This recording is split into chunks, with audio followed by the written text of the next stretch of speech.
Welcome to the Launch Capsule. With your host, James DuBos. Buckle up because your launch capsule begins now. Liftoff. We have a liftoff. Hey there, this is Jim DuBos, and thanks for joining me on this episode of the Launch Capsule.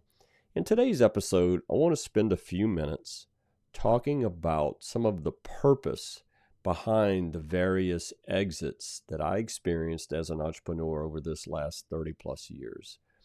And I do this to help you as an entrepreneur as you go through the journey of building your company so that you'll start to think about what are the things that I want, right? As an entrepreneur who's built this valuable asset and I'm going to exit now, what is it that I want as my legacy, as my outcomes after my different transactions? And hopefully you have more than one. So I'm just going to walk through a few of the transactions. I think I picked 5 here just to help you. The first transaction was basically moving from what I call the side hustle to the full-time business. And so I merged my company where I had been serving on a part-time basis a group of customers and was able to move that into an equity position in a new company, continue to serve those same customers, but in a deeper way because now I was full-time.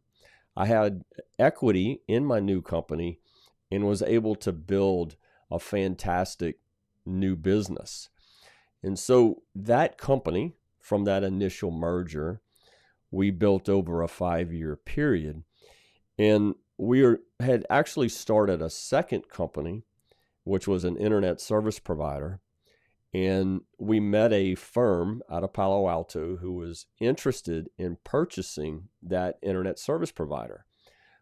But as we began talking to them, they realized that they really wanted to buy our other business. And so in a period of 1 month, we sold 2 companies. Now, the company that bought our firm, I had the opportunity to remain as a partner in that new firm and help them continue to grow that business. So we were able, in that first company, we grew from 1 million to 2 million to 4 million to 8 million to 16 million to 32 million. We continued to double in size. And one of the motivators behind why we were selling the company was that, quite frankly, we just didn't have the cash to continue to fund 100% year-over-year growth. And so we knew we were going to have to take capital in some way, shape, or form, and this was a really good fit. So it allowed us to continue to grow the revenue and to grow our employee community. The average age in that company was 23. It was an amazing experience. So you had a lot of young energy in the business at that time.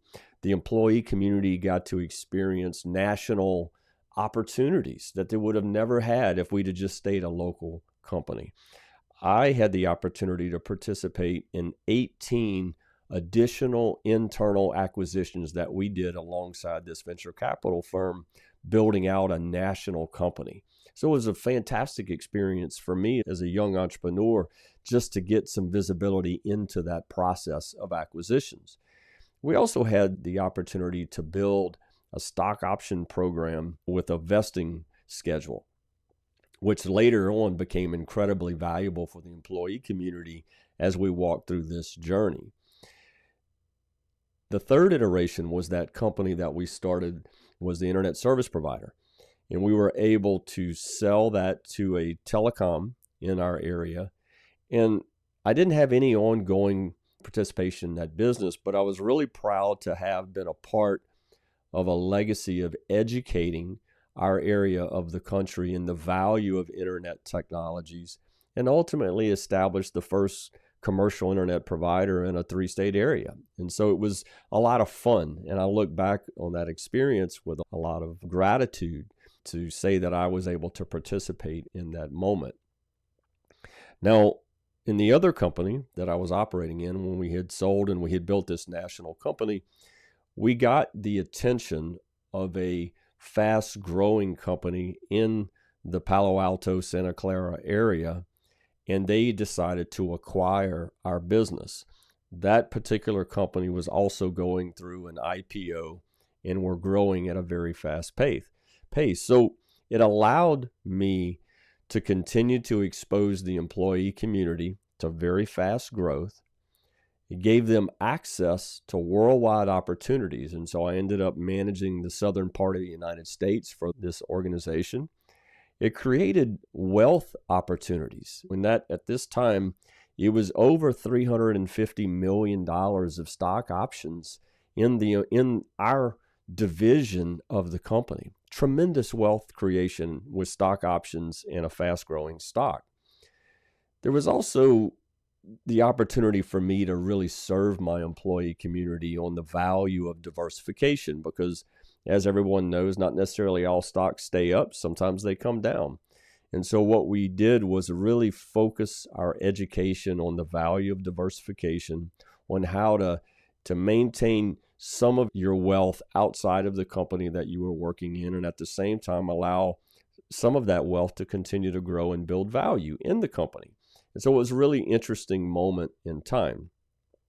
For myself as an entrepreneur, I got inside exposure to the quarter by quarter nature of public companies. It was very interesting to go from, I'll say, an entrepreneur-led and founder-led organization to a managing partner in a national but still privately held company to a publicly traded company moving in this quarter by quarter nature. And ultimately allowed me to build lasting relationships because the employees knew that I cared about them. I cared about their outcomes. I wanted the very best for them and for their families. And it was a tremendous moment in time for all of us as we had gone through this journey. And then lastly, the company that I founded was able to merge this company with a new company to accelerate and generate a more diverse offering. And so in this last business, we built over a 12-year period.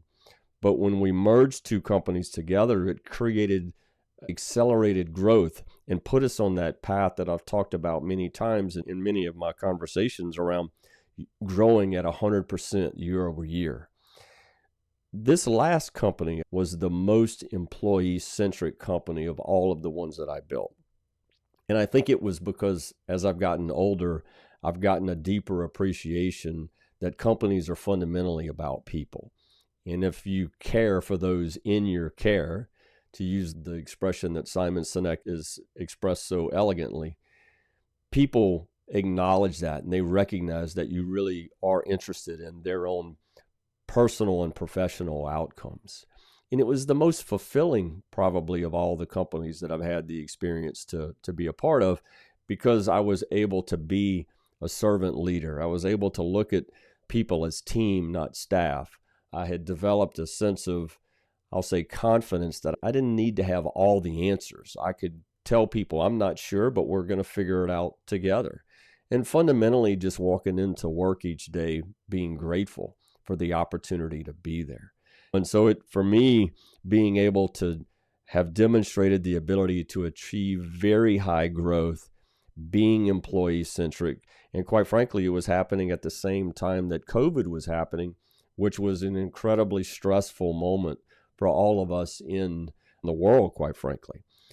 So these are just a taste. This is my own personal experience of walking through different companies, different reasons for the transactions, my own personal benefits, along with my employee community and their benefits of why we chose to do what we did.